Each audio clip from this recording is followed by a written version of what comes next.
গভীর নিস্তব্ধতায় ঢাকা একটি রাত্রিতে আবু জাহেলের নেতৃত্বে কয়েকজন কাফের যোদ্ধা নবী মোহাম্মদ সাল্লাল্লাহু আলাইহি ওয়াসাল্লামের বাড়িটিকে চারদিক থেকে ঘিরে ফেলে।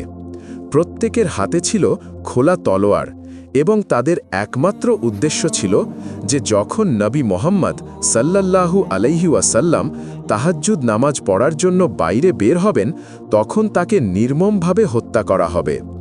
অন্যদিকে মহান আল্লাহ রাব্বুল আলামিন ফেরেশতা জিব্রাইলকে নবী মোহাম্মদ সাল্লাল্লাহু আলাইহি ওয়াসাল্লামের বাড়িতে পাঠিয়ে দেন।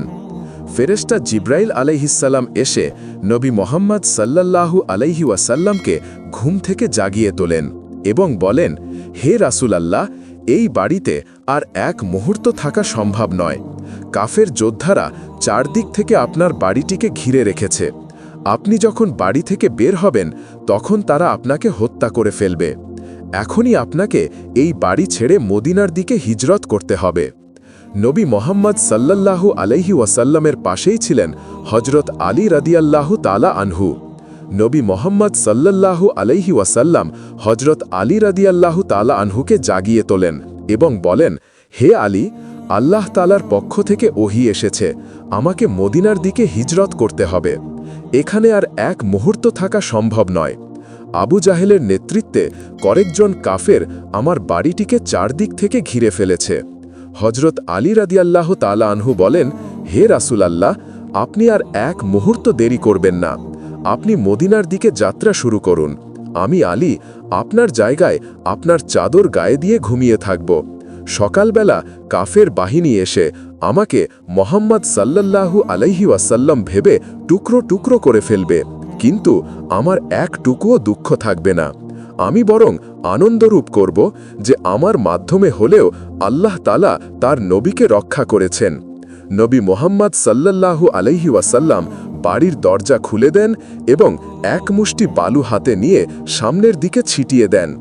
আল্লাহ রাব্বিল আলামিনের অলৌকিক শক্তিতে সে বালুকণাগুলো প্রত্যেক কাফের যোদ্ধার চোখে গিয়ে পৌঁছায়। তারা ছটফট করতে শুরু করে। এই সুযোগে রাসূল মোহাম্মদ সাল্লাল্লাহু আলাইহি ওয়াসাল্লাম বাড়ি থেকে বের হয়ে চলে যান। নবী মোহাম্মদ সাল্লাল্লাহু আলাইহি ওয়াসাল্লাম চলে যান হজরত আবু বকর রাদিয়াল্লাহু তাআলা আনহুর বাড়িতে। হজরত আবু বকর রাদিয়াল্লাহু তাআলা আনহুর বাড়িতে পৌঁছে মাত্র একবার ডাক দিতেই সঙ্গে সঙ্গে দরজা খুলে হজরত আবু বকর রাদিয়াল্লাহু তাআলা আনহু বলেন, লাব্বাইক ইয়া সাদাইক ইয়া রাসূলুল্লাহ, আমি হাজির। রাসূল মোহাম্মদ সাল্লাল্লাহু আলাইহি ওয়াসাল্লাম অবাক হয়ে বলেন, হে আবু বকর, এত গভীর রাতে মাত্র একবার দরজার ধোকা দেওয়ার সাথে সাথে দরজা খুলে দিলে, তুমি কি ঘুমাওনি?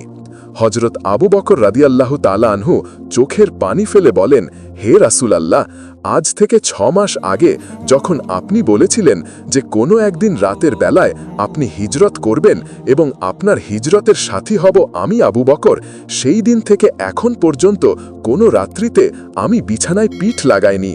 কখন এসে আমার রাসূল আমাকে ডকতে থাকবেন? আমি আবু বকরের দরজা খুলতে যদি দেরি হয়, না জানি আবু জাহেল এসে আমার নবীকে আঘাত করে। নবী চোখের পানি ফেলে বলেন, হে আবু বকর, এটাও কি সম্ভব? হজরত আবু বকর রাদিয়াল্লাহু তাআলা আনহু বলেন, হে রাসূলুল্লাহ, আমি আবু বকর যে একা রাতের বেলা ঘুমায় না, শুধু তাই নয়, আমার ছোট মেয়ে আসমাও রাতের বেলা ঘুমায় না। মায়ার নবী আসবে, লম্বা সফরে যাবে, মায়ার নবীর ক্ষুধা লাগবে, তাই আমার মেয়ে আসমা খাবার তৈরি করে বসে থাকে, ঘুমায় না। নবী চোখের পানি ফেলেন আর বলেন, হে আবু বকর, এটাও কি সম্ভব? আবু বকর আবার বলেন, হে রাসূলুল্লাহ, ওই যে ওই খুঁটির দিকে তাকিয়ে দেখুন, 2টি উট বাঁধা, ওই উট 2টিও ঘুমায় না। মায়ার নবীকে পিঠে নিয়ে সফরে বের হবেন। তখন রাসূলুল্লাহ সাল্লাল্লাহু আলাইহি ওয়াসাল্লাম চোখের পানি ফেলে আল্লাহর কাছে দোয়া করেন, হে আল্লাহ, আবু বকরকে দেওয়ার মতো আমার কাছে আজ কিছুই নেই, তবে তোমার কাছে আমার দোয়া, এই আবু বকর আমার সাথে সফরের জন্য রওনা হয়ে গেল। এ সফর মদিনা পর্যন্ত না, আবু বকর সফরের আমার সঙ্গেই হয়ে থাকবে জান্নাতের মেহমানখানা। এরপর রাসূল মোহাম্মদ সাল্লাল্লাহু আলাইহি ওয়াসাল্লাম বলেন, হে আবু বকর, এখানে আর এক মুহূর্ত থাকা যাবে না, চলো আমরা মদিনার দিকে রওনা দেই।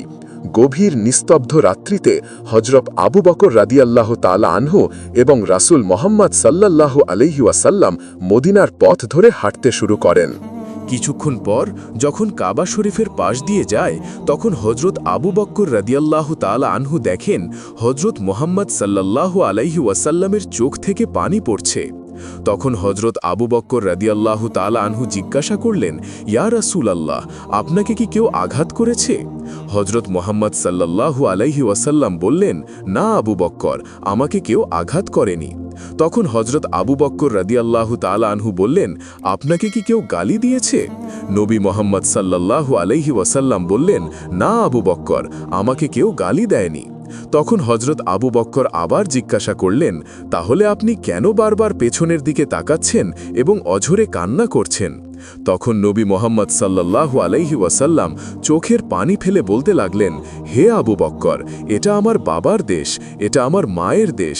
আমার মন চায় না কাবাকে ছেড়ে এই জন্মভূমিকে ছেড়ে মদিনায় যায়। অন্যদিকে কাফের যোদ্ধারা বুঝতে পারে যে কেউ তাদের চোখে বালু ছিটিয়ে দিয়েছে। তারা খেয়াল করে দেখে যে মুহাম্মদ সাল্লাল্লাহু আলাইহি ওয়াসাল্লামের বাড়ির দরজা খোলা। আবু জাহেল এবং তার কাফের যোদ্ধারা নবী মুহাম্মদ সাল্লাল্লাহু আলাইহি ওয়াসাল্লামের বাড়ির ভিতরে প্রবেশ করে। ভিতরে প্রবেশ করে তারা দেখে যে নবী মুহাম্মদ সাল্লাল্লাহু আলাইহি ওয়াসাল্লামের বিছানায় নবী মুহাম্মদ সাল্লাল্লাহু আলাইহি ওয়াসাল্লামের চাদর গায়ে দিয়ে হজরত আলী রাদিয়াল্লাহু তাআলা আনহু শুয়ে আছেন। তারা হজরত আলী রাদিয়াল্লাহু তাআলা আনহুকে বলেন, মুহাম্মদ কোথায়? হজরত আলী রাদিয়াল্লাহু তাআলা আনহু সিংহের মতো উত্তর দেন, আমি কি জানি? তোমরাই তো তাকে পাহারা দিচ্ছিলে, তোমরাই বলো তিনি কোথায়? এই বলে হজরত আলী রাদিয়াল্লাহু তাআলা আনহু চলে যান। এরপর আবু জাহেল এবং তার যোদ্ধাগণ নবী মুহাম্মদ সাল্লাল্লাহু আলাইহি ওয়াসাল্লামের পায়ের ছাপ অনুসরণ করে হজরত আবু বকর রাদিয়াল্লাহু তাআলা আনহুর বাড়িতে চলে আসে। আবু জাহেল হজরত আবু বকর রাদিয়াল্লাহু তাআলা আনহুর বাড়ির দরজায় এসে জোরে জোরে আঘাত করতে শুরু করে। হজরত আবু বকর রাদিয়াল্লাহু তাআলা আনহুর ছোট মেয়ে আসমা দরজা খুলে দেয়। আবু জাহেল জিজ্ঞাসা করে, এখানে কি মুহাম্মদ সাল্লাল্লাহু আলাইহি ওয়াসাল্লাম এসেছিলেন? ছোট্ট মেয়ে আসমা উত্তর দেয়, আমি তো জানি না, আমি ঘুমিয়েছিলাম। আবু জাহেল বলে, তোমার পিতা আবু বকর কোথায়? আসমা বলে, আমার পিতা তো বাড়িতে নেই, তিনি কোথায় আছেন আমি জানি না। আবু জাহেলের রাগে ক্রোধে ফেটে পড়ে ছোট্ট মেয়ে আসমার মাথায় এমন জোরে আঘাত করে যে সঙ্গে সঙ্গে আসমার কান ফেটে রক্ত বের হতে লাগে এবং আসমা মাটিতে পড়ে গিয়ে গড়াগড়ি করে চিৎকার করতে লাগে এবং বলতে লাগে, আবু জাহেল আমাকে মেরে ফেলছে। অন্যদিকে রাসূল মুহাম্মদ সাল্লাল্লাহু আলাইহি ওয়াসাল্লাম এবং হজরত আবু বকর রাদিয়াল্লাহু তাআলা আনহু মরুভূমির পথ ধরে মদিনার দিকে যাচ্ছেন।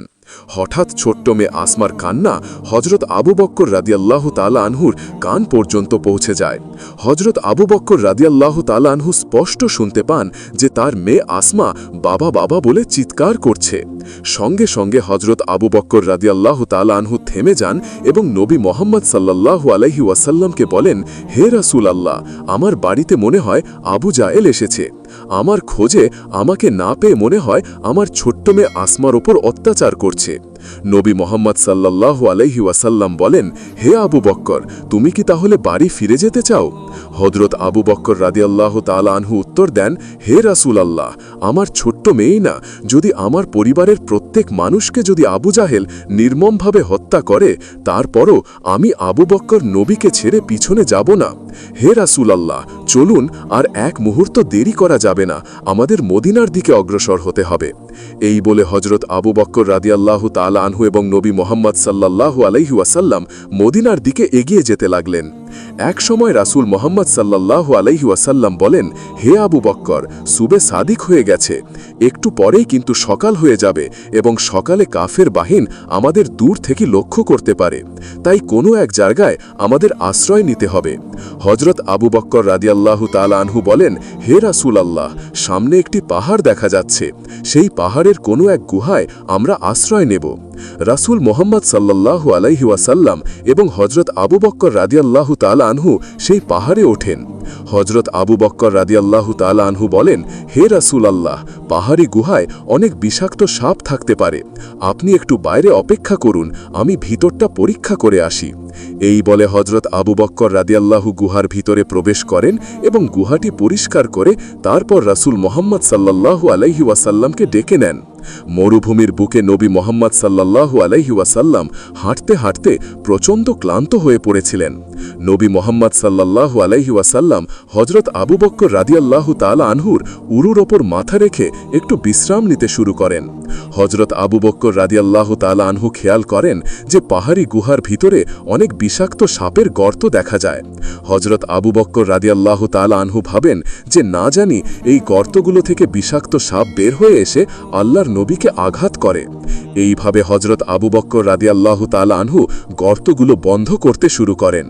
হজরত আবু বক্কর রাদিয়াল্লাহুর শরীরে একটি চাদর ছিল, তিনি চাদরটি ছিঁড়ে ছিঁড়ে প্রত্যেকটি গর্ত বন্ধ করতে লাগেন। কিন্তু একটি গর্ত বন্ধ করার মতো চাদর আর তার কাছে ছিল না। হজরত আবু বক্কর রাদিয়াল্লাহু তাআলা আনহু তখন সেই গর্তটি নিজের পা দিয়ে চেপে ধরে রাখেন, যাতে সেই গর্ত থেকে কোনো বিষাক্ত সাপ বের হতে না পারে। হজরত আবু বক্কর আনহু সেই গুহার মুখে দৃঢ়ভাবে পা রেখে আগলেছিলেন সেই গর্তের অন্ধকার গহ্বরে। লুকিয়েছিল এক বিষাক্ত সাপ। সাপটি বারবার গর্ত থেকে বেরিয়ে আসার জন্য ছটপট করছিল, কিন্তু হজরত আবু বক্করের অটল পা তাকে বাধা দিচ্ছিল। এক পর্যায়ে সে বিষধর সাপ তার পায়ে আঘাত করল। একবার নয়, পরপর 3 বার আঘাত করার পর তীব্র ব্যথা ছড়িয়ে পড়ল তার শরীরে। হজরত আবু বক্কর বুঝতে পারলেন কোনো বিষাক্ত প্রাণী তার পায়ে আঘাত করেছে। তবুও তিনি তার পা এক চুলও সরালেন না। সাপের বিষ তার শরীরে ছড়িয়ে পড়ল, তার দেহ নীলাভ হয়ে উঠল, আর তার চোখ থেকে অশ্রু গড়িয়ে পড়তে লাগল। সেই অশ্রুর ফোঁটা যেন হৃদয়ের নিবিড় ভালোবাসা এসে পড়ল প্রিয় নবী হজরত মুহাম্মদ সাল্লাল্লাহু আলাইহি ওয়াসাল্লামের গালের ওপর। সঙ্গে সঙ্গে নবীর ঘুম ভেঙে গেল। তিনি জেগে উঠে উদ্বিগ্ন কণ্ঠে বললেন, হে আবু বক্কর, তোমার কি হয়েছে? তুমি কেন কাঁদছ? তোমার কি পরিবারের কথা মনে পড়ছে? স্ত্রী সন্তানের জন্য মন কেমন করছে? হজরত আবু বক্কর রাদিয়াল্লাহু আনহু গভীর ভক্তি ও ভালোবাসায় বললেন, ইয়া রাসূলুল্লাহ, হে আল্লাহর প্রিয় নবী, আমি আল্লাহর কসম করে বলছি, আমার স্ত্রী সন্তান বা পরিবারের প্রতি মায়া মমতা কখনোই আপনার প্রতি আমার ভালোবাসার চেয়ে বড় হতে পারে না। তখন নবী বলল, তাহলে তুমি কেন কাঁদছ? তখন আবু বক্কর বলল, আমি কাঁদছি কারণ সম্ভবত কোনো বিষাক্ত সাপ আমার পায়ে কামড় দিয়েছে। এ কথা শুনে প্রিয় নবী সাল্লাল্লাহু আলাইহি ওয়াসাল্লাম তৎক্ষণাৎ হজরত আবু বক্করের পায়ে তার মোবারক মুখের লালা লাগিয়ে দিলেন। আল্লাহ রাব্বুল আলামিনের অসীম কুদরতে মুহূর্তের মধ্যে হজরত আবু বক্কর সাপের বিষ থেকে সম্পূর্ণ মুক্ত হলেন। এরপর নবী মুহাম্মদ সাল্লাল্লাহু আলাইহি ওয়াসাল্লাম সাপটিকে ডাকলেন এবং সাপটি গর্ত থেকে বের হলেন এবং নবীকে সালাম জানালেন। তখন নবী মুহাম্মদ সাল্লাল্লাহু আলাইহি ওয়াসাল্লাম বললেন, তুমি কেন আমার সঙ্গী আবু বক্করকে আঘাত করলে? তখন আল্লাহর হুকুমে সাপটির জবান খুলে গেল এবং সাপটি বলতে লাগল, হে রাসূলুল্লাহ, বেয়াদবি মাফ করবেন। আপনার পূর্বপুরুষদের মুখে শুনেছি আপনি মক্কা থেকে মদিনা সফর করবেন এবং সফর করার মাঝপথে এই গুহায় আশ্রয় নেবেন। তখন থেকে আমি এই গুহায় আপনার জন্য অপেক্ষা করি, কারণ আবু জাহেল এবং কাফের যোদ্ধারা যেন আপনার কোনো ক্ষতি করতে না পারে, আমি যেন তাদেরকে রক্ষা করতে পারি। আজ সেই দিন এসেছে, কিন্তু আমি অনেকক্ষণ যাবৎ অনেক দিক দিয়ে বের হওয়ার চেষ্টা করেছি, কিন্তু আবু বক্কর রাদিয়াল্লাহু তাআলা আনহু সবগুলো গর্তের মুখ চাদর দিয়ে বন্ধ করে দিয়েছে। অতপর এই গর্তটা দিয়ে আমি বের হতে চাচ্ছি, কিন্তু তার পা সরাচ্ছে না, তাই আমি বাধ্য হয়ে তাকে আঘাত করেছি। আর আমি জানি আপনার লালা মোবারকের কাছে আমার মতো অনেক বিষধর সাপের বিষ পানি হয়ে যাবে। এমন সময় আবু জাহেলের নেতৃত্বে কাফের বাহিনী সে পাহাড়ে পৌঁছে যায়। তারা নবী মুহাম্মদ সাল্লাল্লাহু আলাইহি ওয়াসাল্লাম এবং হজরত আবু বক্কর রাদিয়াল্লাহু তাআলা আনহুর পায়ের ছাপ অনুসরণ করে সে পাহাড়ের গুহার কাছে চলে যায় এবং তারা একে অপরকে বলতে লাগে, কি ব্যাপার, এখান থেকে আর কোনো দিকে পায়ের ছাপ দেখা যাচ্ছে না। আবু জাহেল তাদের আদেশ দেয়, তোমরা এই পাহাড়টি ভালোভাবে অনুসন্ধান করো, নিশ্চয়ই এই পাহাড়ের মধ্যেই মুহাম্মদ সাল্লাল্লাহু আলাইহি ওয়াসাল্লাম লুকিয়ে আছেন, তাকে পাওয়া মাত্রই তোমরা হত্যা করবে। আবু জাহেলের যোদ্ধাগণ পাহাড়টি তল্লাশি করতে শুরু করে। তারা তল্লাশি করতে করতে এক পর্যায়ে সেই গুহার সামনে চলে যায়, যেই গুহায় নবী মুহাম্মদ সাল্লাল্লাহু আলাইহি ওয়াসাল্লাম আশ্রয় নিয়েছেন।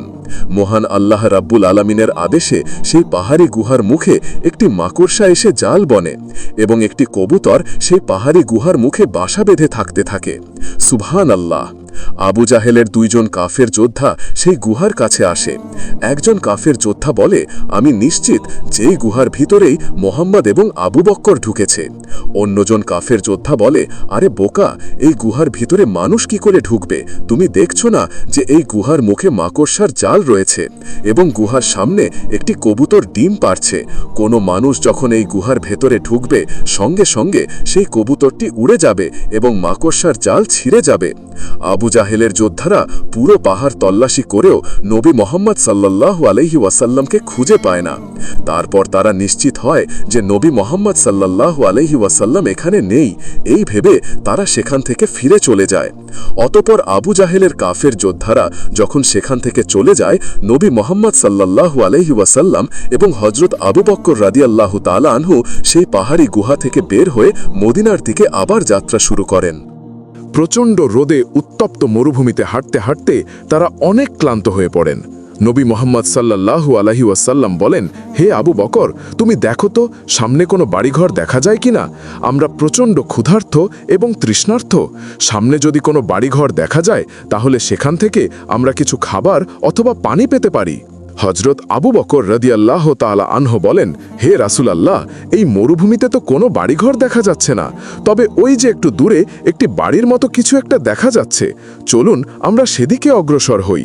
কিছু দূর পথ অগ্রসর হওয়ার পর নবী মোহাম্মদ সাল্লাল্লাহু আলাইহি ওয়াসাল্লাম এবং হযরত আবু বকর রাদিয়াল্লাহু তাআলা আনহু সেই বাড়িটির কাছে পৌঁছান এবং তারা অনেক আশ্চর্য এবং অবাক হয়ে যান। আশপাশে কোনো বাড়িঘর নেই, এরকম নির্জন এক মরুভূমিতে এই বাড়ি কোথা থেকে এলো? এত কিছু না ভেবে নবী মোহাম্মদ সাল্লাল্লাহু আলাইহি ওয়াসাল্লাম এবং হযরত আবু বকর সেই বাড়ির ভেতরে প্রবেশ করেন। নবী মোহাম্মদ সাল্লাল্লাহু আলাইহি ওয়াসাল্লাম বলেন, হ্যাঁ আবু বকর, তুমি দেখো তো বাড়িতে কেউ আছে কিনা? হযরত আবু বকর রাদিয়াল্লাহু তাআলা আনহু সালাম দিয়ে বলেন, বাড়িতে কেউ কি আছেন? আমরা দুজন মুসাফির, আমরা প্রচণ্ড তৃষ্ণার্ত এবং ক্ষুধার্ত। সেই ঘরের ভেতরে একজন নারী ছিলেন, সেই নারীর নাম ছিল উম্মে মাবাদ। উম্মে মাবাদ ঘর থেকে উত্তর দেন, আপনারা কোথা থেকে এসেছেন? হযরত আবু বকর রাদিয়াল্লাহু তাআলা আনহু বলেন, আমরা মক্কা থেকে মদিনার দিকে যাত্রা করেছি। আমরা মরুভূমিতে চলতে চলতে প্রচণ্ড তৃষ্ণার্ত এবং ক্ষুধার্ত। উম্মে মাবাদ বলেন, হে পথিক, আমার ঘরে তো কোনো প্রকার খাবার নেই। আমার স্বামী সারাদিন মরুভূমিতে ছাগল চড়ান এবং সন্ধ্যাবেলা সেই ছাগলগুলো নিয়ে আসেন। সেই ছাগল থেকে সামান্য কিছু দুধ পাওয়া যায়, সেই দুধ খেয়ে আমরা স্বামী স্ত্রী রাত্রি যাপন করি। হযরত আবু বকর রাদিয়াল্লাহু তাআলা আনহু বলেন, হে বোন, আপনি কি আমাদের একটু পানি দিতে পারবেন? আমরা প্রচণ্ড তৃষ্ণার্ত।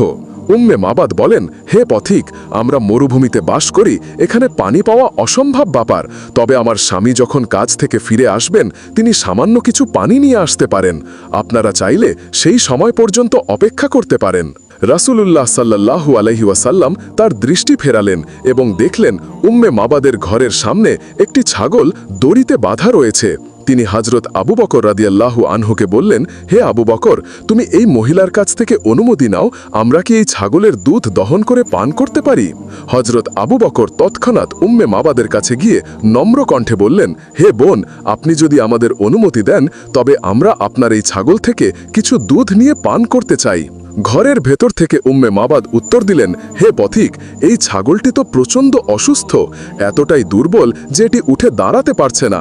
তাছাড়া এটি কখনো বাচ্চা প্রসবও করেনি, তাহলে এই ছাগল থেকে আপনারা দুধ পাবেন কিভাবে? হযরত আবু বকর শান্তভাবে হেসে বললেন, হে বোন, আপনি শুধু অনুমতি দিয়ে দেখুন। হযরত আবু বকরের এই রহস্যময় কথায় উম্মে মাবাদ বিস্ময় হতবাক হয়ে গেলেন।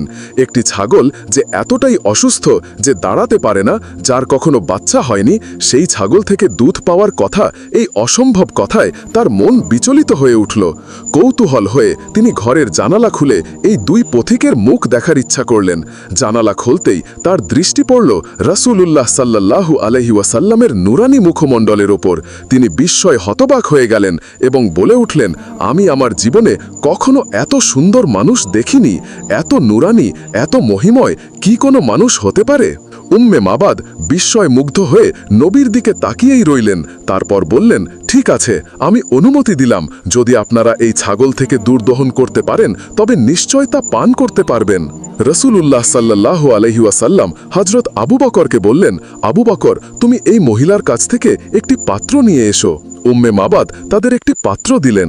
নবী বললেন, আবু বকর, এই পাত্রটি অনেক ছোট, তুমি আরো বড় পাত্র নিয়ে আসো।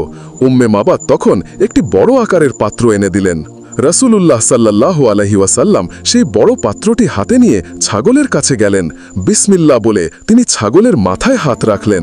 সঙ্গে সঙ্গে সেই অসুস্থ জরাজীর্ণ ছাগলটি অলৌকিকভাবে সুস্থ হয়ে উঠল। তিনি আবার বিসমিল্লাহ বলে ছাগলের ওলানে হাত ছুঁয়ে দিলেন। তৎক্ষণাৎ ছাগলের ওলান দুধে পরিপূর্ণ হয়ে উঠল, এতটাই যে দুধের ভারে ছাগলটি ছটফট করতে লাগল। রসুলুল্লাহ সাল্লাল্লাহু আলাইহি ওয়াসাল্লাম দুধ দহন শুরু করলেন এবং সেই বিশাল পাত্রটি ছাগলের দুধে ভরে গেল। তিনি হজরত আবু বকরকে বললেন, আবু বকর, তুমি এই দুধ থেকে পান করো। হজরত আবু বকর বললেন, ইয়া রাসূলুল্লাহ, আপনি আগে পান করুন। নবী বললেন, আবু বকর, তা কখনো হতে করে না, তুমি আগে পান করো, তারপর আমি পান করব। হজরত আবু বকর দুধ পান করলেন এবং তারপর রসুলুল্লাহ সাল্লাল্লাহু আলাইহি ওয়াসাল্লামও তৃপ্তি সহকারে দুধ পান করলেন। কিন্তু আশ্চর্যের বিষয়, দুজনে পান করার পরও পাত্রের এক ফোঁটা দুধ কমল না, অথচ তারা দুজনেই তৃপ্তি সহকারে পান করেছিলেন।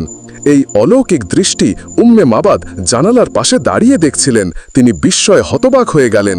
রাসূলুল্লাহ সাল্লাল্লাহু আলাইহি ওয়াসাল্লাম বললেন, আবু বকর, এই দুধ ভর্তি পাত্রটি তুমি মহিলাকে ফিরিয়ে দাও। হজরত আবু বকর পাত্রটি উম্মে মাবাদের হাতে তুলে দিলেন। এরপর রাসূলুল্লাহ সাল্লাল্লাহু আলাইহি ওয়াসাল্লাম এবং হজরত আবু বকর মদিনার পথে আবার যাত্রা শুরু করলেন। উম্মে মাবাদ তৎক্ষণাৎ ঘর থেকে বেরিয়ে এলেন। তিনি লক্ষ্য করলেন তার পুরো ঘর জান্নাতে সুগন্ধে ভরে গেছে, যেন কোনো স্বর্গীয় খুশবু তার বাড়ির চারপাশে ছড়িয়ে পড়েছে। রাসূলুল্লাহ সাল্লাল্লাহু আলাইহি ওয়াসাল্লাম এবং হজরত আবু বকর মদিনার দিকে হাঁটছিলেন। উম্মে মাবাদ পিছন থেকে তাদের দেখছিলেন। তিনি লক্ষ্য করলেন উত্তপ্ত মরুভূমির পথে নবীজি হাঁটছেন আর একটি মেঘের টুকরো তার মাথার ওপর ছায়া হয়ে সঙ্গ দিচ্ছে। বিকেলবেলা উম্মে মাবাদের স্বামী ছাগল চড়িয়ে বাড়ি ফিরলেন। তিনি বিস্ময়ে বলে উঠলেন, হে উম্মে মাবাদ, আজ আমার বাড়িতে কি ঘটেছে? আমি যেন জান্নাতি সুগন্ধ পাচ্ছি। আমার বাড়ির চারদিকে যেন স্বর্গীয় খুশবু ছড়িয়ে আছে। আজ কি ঘটল এখানে? উম্মে মাবাদ বললেন, হে আমার স্বামী, আজ আমাদের বাড়িতে অলৌকিক এবং আশ্চর্যজনক ঘটনা ঘটেছে। মক্কা থেকে দুজন মহান ব্যক্তি এসেছিলেন। তাদের মধ্যে একজনের সৌন্দর্য এতটাই অপরূপ যে কিয়ামত পর্যন্ত তার প্রশংসা করলেও তা শেষ হবে না।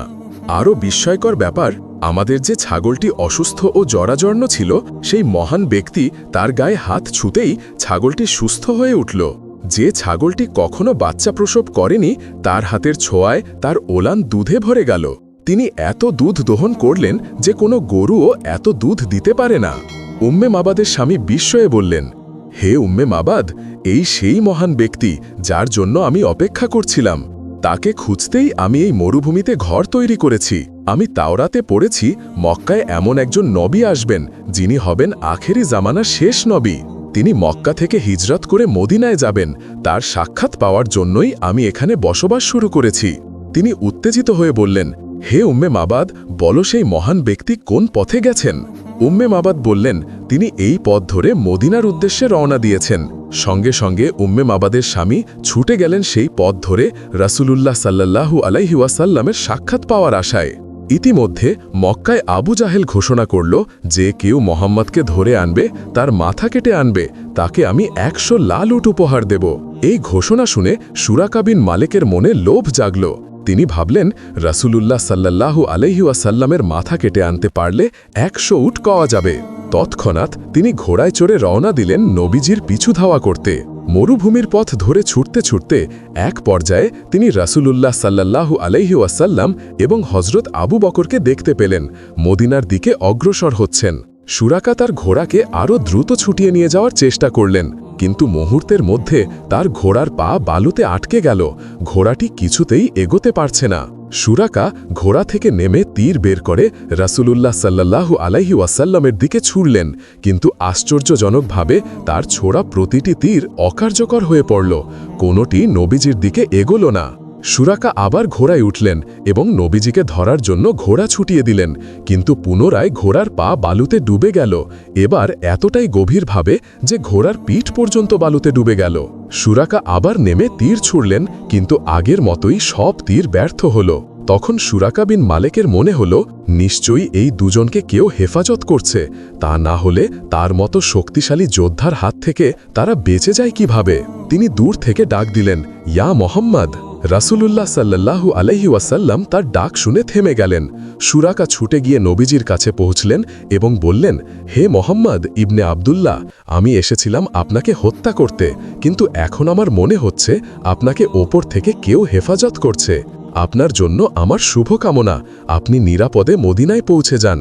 এই বলে সুরাকা কিছু খাবার ও পানি নবীজিকে দিতে চাইলেন, কিন্তু রাসূলুল্লাহ সাল্লাল্লাহু আলাইহি ওয়াসাল্লাম তা গ্রহণ করলেন না।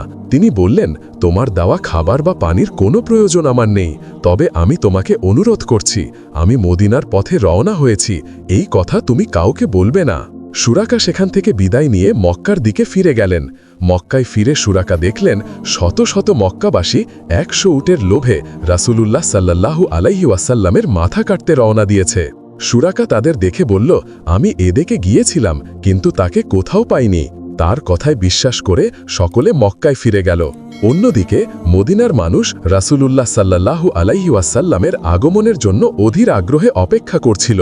রাসূল এবং হযরত আবু বকর 8 দিন ধরে মরুভূমির পথ পাড়ি দিলেন। মদিনার শিশুরা নবীজির নুরান মুখ দেখার আশায় খেজুর গাছের ডালে উঠে মরুভূমির পথের দিকে তাকিয়ে থাকত। একদিন দুপুরে প্রচণ্ড রোদে মদিনার মানুষ নবীজিকে বরণ করতে সীমান্তে অপেক্ষা করছিল।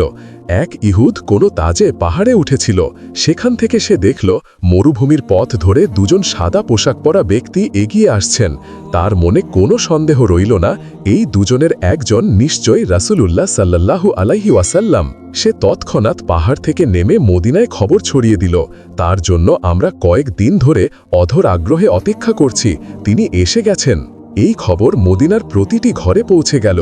শিশু, কিশোর, বৃদ্ধ সকলে মদিনার সীমান্তে ছুটে গেল নবীজিকে বরণ করতে। মদিনাবাসী সাদরে রাসূলুল্লাহ সাল্লাল্লাহু আলাইহি ওয়াসাল্লামকে গ্রহণ করলেন। শিশুরা দফ বাজিয়ে কবিতা আবৃত্তি করে তাকে শুভেচ্ছা জানাতে লাগল। সুপ্রিয় দর্শক, ভিডিওটি কেমন লেগেছে একটা লাইক দিয়ে কমেন্ট বক্সে অবশ্যই জানাবেন আপনার মন্তব্য। আর এমন ইসলামিক ভিডিও পেতে আমাদের হিকমতের গল্প চ্যানেলটি সাবস্ক্রাইব করে পাশে থাকবেন। ধন্যবাদ, দেখা হবে পরবর্তী ভিডিওতে। আল্লাহ হাফেজ।